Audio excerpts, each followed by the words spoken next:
I want to discuss why antinatalism is a form of existentialism. Uh, David Benatar, he has a couple. Well, there's this couple videos by Free Determined Thinker, where there's basically mostly just audio of an interview with a radio. Excuse me, radio interview with David Benatar, and he calls he's a big antinatalist who wrote Better Never to Have Been. I actually ordered that book because I want to order it now. I want to talk about it here and discuss why it's wrong. But he basically states antinatalism to be a form of existentialism, and I kind of noticed the why the two were basically the same thing, or why they were similar before even watching that video, but I'll put the video in the description if I even do that. But I want to discuss why this is true. Existentialism is the school of philosophy, which I like to think about it with David or Martin Heidegger in his What is Metaphysics, which discusses that the opposite of metaphysics, which is contact with nothing. A discussion about dread, thinking about Kierkegaard's discussion of despair, thinking about Camus' question about what is life worth living, and it's mostly a big philosophy of about life is not worth living, or it's a big philosophy of coming into contact with nothing, about the bad experiences of life, the bad feelings of nothingness, of dread, of despair, existential crises. All these things is that's what existentialism is. So it's basically a contemplation of life being worth living, and the reasons that or that's one way to think of it. Thinking of it as the coming into contact with nothingness, as Heidegger would put it. Coming into contact with nothingness, or coming into contact with that which is not, which can be things like dread, which can be things like suffering and things like that, and which leads to Camus' question: is that philosophy is life worth living, which is not the huge question, but is definitely one of them. When you talk about dread and despair and all this stuff, and when you have dread and despair, is life really worth living? So I don't know. This is the throwing out a couple things of what I've seen what I've seen existentialism to essentially be.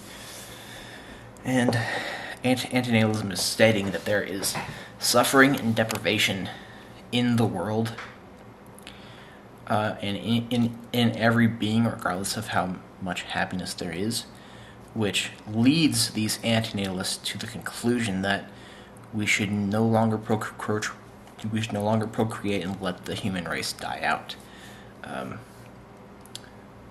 leading there to be no more sentient and aware, conscious suffering. And this is basically leaving out animals because they aren't sentient enough, I guess, which is why it doesn't matter. Their consciousness does not matter, because we have the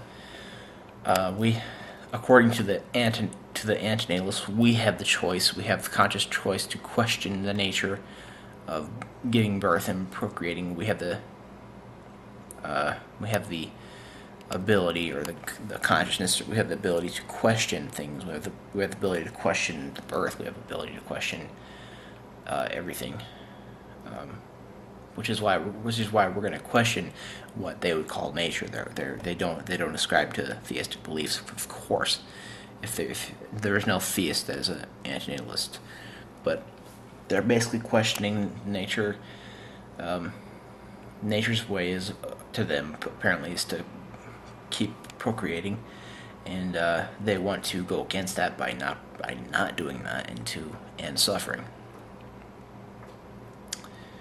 So what we got here is we have the discussions of life's sufferings and deprivations in existentialism, and then you have the philosophical standpoint to not do something. So it is a form of existentialism. So this is why I don't know, I think they're kind of two sides of the same thing mostly. It's a discussion about life, suffering, and deprivation, and all the bad things in life. It's kind of looking at the world through some shitty glasses. But while antinatalism is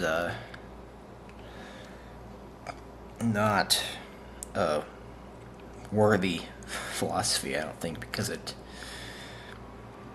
doesn't understand what suffering and deprivation really are, in my opinion. But existentialism, on the other hand, is a worthy philosophy, I think, because we're actually going into and discussing what dread and despair and crises and what nothingness is, what coming into contact with nothingness is. We have, and now it's actually possible for a Christian to be to discuss some existentialist ideas. Kierkegaard, he's a Christian. He's not exactly but he talks about despair. He talks about despair and stuff like that, and talks about what it is to be out of it and what it is to get out of it and stuff. But I want to just say that existentialism is a worthy philosophy because you're actually talking about what all these suffering and deprivations are, rather than just saying that this sucks. Let's do away with it. But nonetheless, antinatalism is a version, or it is a kind of existentialism, but it has the wrong point. I think it has the wrong conclusion. But this is just my little comparison. Thank you.